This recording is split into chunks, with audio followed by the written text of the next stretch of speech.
I'm Renee and you're watching Island House Handmade.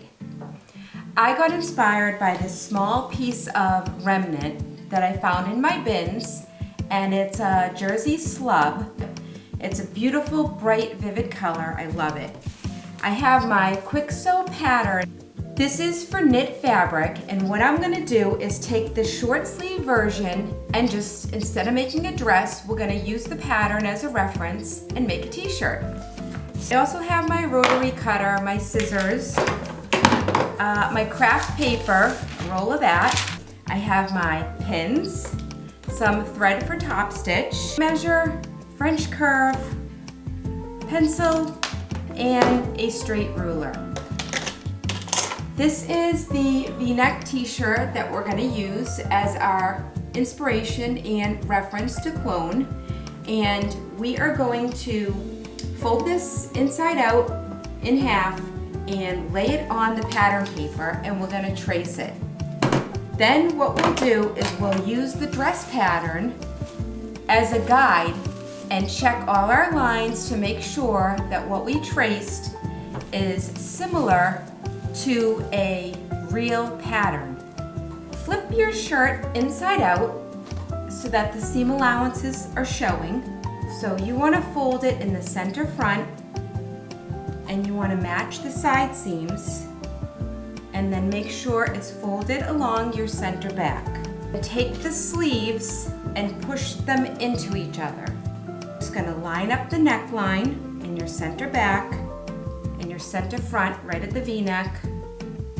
Roll out your paper. Here you have the t-shirt folded along the center back, the neck, and then your shoulders are matched. The sleeves are in. Here's your center front. I'm just going to fold it on top so that we reveal the side seam. Put some pins right here and just trace. Seam to bend up is 3/4 of an inch.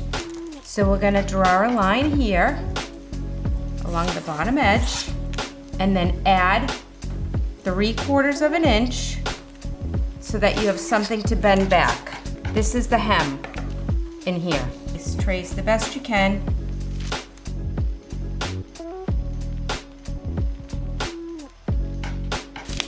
We just traced the outline.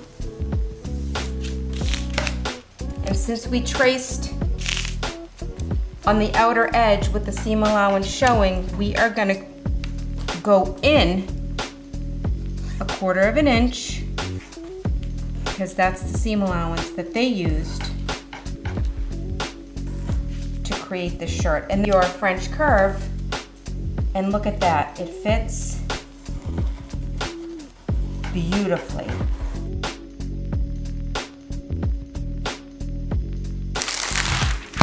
This for the front, hold the edge,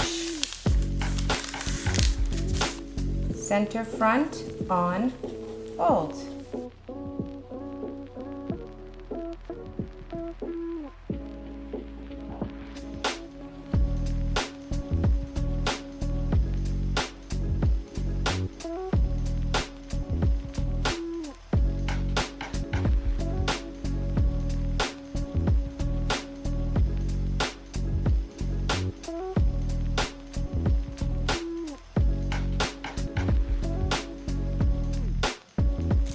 You're going to fold your pattern piece and kind of follow it along the seam allowance. So we're going to use this as our starting point.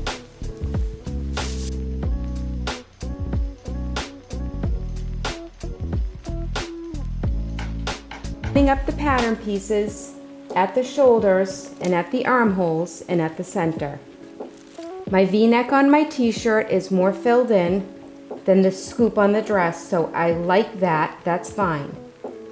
And basically it comes up a little bit more on the t-shirt, which is good because there's a sleeve. This is sleeveless, so a little bit lower. There is one thing I see, that when I traced the front and when I traced the back, that my back shoulder length is different. It's an inch smaller I traced on the front it's 2.5. Add a little seam allowance. The neckline as my stable point, and then a 3, which is here. So I need to bring my back in and redraw my back and redraw my front, and everything else seems to be okay. So this is just for reference. After you traced everything from the t-shirt being inside out, flip the t-shirt back, take your paper pattern and just lay it on and make sure that everything matches.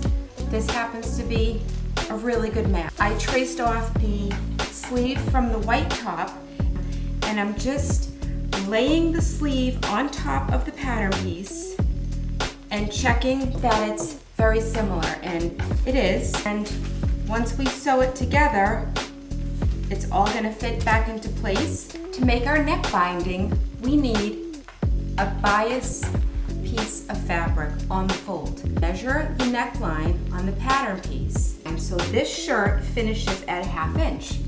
So that means we need a total of 1 inch on the bias to fold. But then we need to add 1/4 inch on each side, so another 1/2 inch. So we need to cut 1.5 inch strip of bias. And the length is gonna be, when you match up your shoulder seam, once overlap it, go around and measure neck circumference, 13. So 13 on the double is 26. Normally you will cut the bias binding 1/2 inch shorter than the neckline so that you can pull it just a little bit as you set in, and then when you press, it all lays flat because it just holds a little bit and it'll hold against your body when we press it. I'm gonna cut my bias binding 25.5 inches in length by 1.5 inches on the width. As I lay out my fabric, I have to think about, this is a remnant piece. I didn't buy it especially to make the shirt, so have to make sure I have enough. So sometimes it gets a little tricky, because I need enough for the sleeve and I need enough for this one piece of bias. And bias goes diagonal on the fabric, so it takes up a lot of room even though it's just a small piece. I started from one end. I'm folding enough just to get my front. So now I know my front fits here. I know that the back is on the fold, so I need this and this to make a back. So left with this section here, and I need 2 sleeves. It's just wide enough for 2 sleeves, and I'm gonna have to figure out where to put this bias binding. So I might need to put a sleeve here. This might go in between, and then the other portion of the sleeve will go here. So it's gonna be a little bit tricky.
Notch at the center back neck.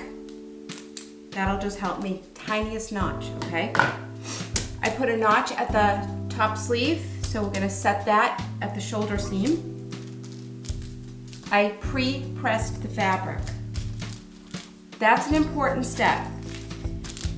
If you pre-shrink the fabric, essentially it won't shrink as you're pressing it again while you're making it. Best thing to do with the neck binding is fold it in half and pre-press it before setting it in the neckline. Here's our back, face together. Sew my shoulder seams, then we're gonna insert the sleeves. Then we'll sew the side seams. All that's next, we'll do the neckband and hems. I'm pinning the front at an angle, and I'm gonna open this up and stitch along the press seam. This way, a little V shaped. This looks really good. You see the seam with the V, and it's gonna look really nice. Press on this side, and then I'm gonna flip it and pre-press my hem 1/2 inch, stitched our shoulders together, open it up flat. Here's the notch, right sides together, match the notch with the shoulder seam and push the shoulder seam towards the back of the t-shirt. Start at the center, go to the front armhole and match the armhole on the sleeve. The sleeve armhole and match it to the side seam at the back. Line up the underarm so that it's nice and smooth. And then whatever's left, there's a little ease here in the sleeve cap. When you sew, you're gonna stretch it.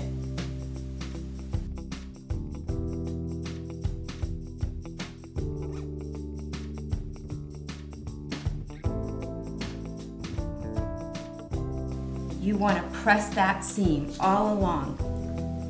Pull it a little bit and just pull the ease out of it. Make sure you have steam.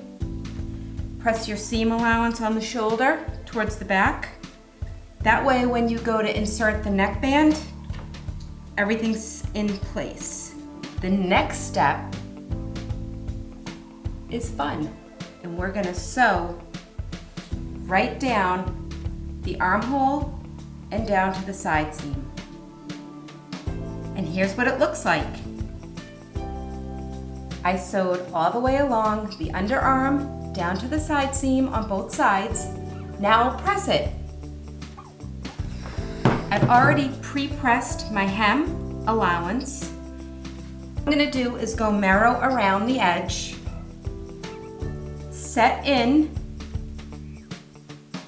the neckband, and hem our sleeves and hem our bottom edge. This t-shirt's coming out really good. Fold it in half, and let's put a notch in the center back. We'll just put the tiniest little clip. I lined up my center back, pin on my center front, right sides together, pin this all along the neckline. So we're gonna make a 1/4 inch straight stitch along the neckline. Check it, then we'll go to the marrow machine and clean finish it all.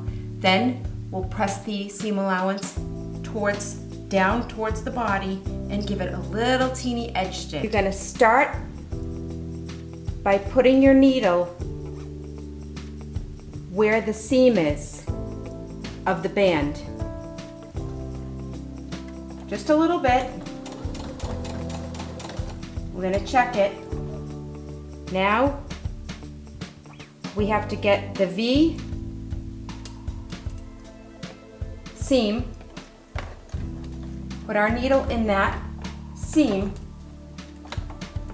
slightly pull it. I'm loving how this looks. I pressed it all flat.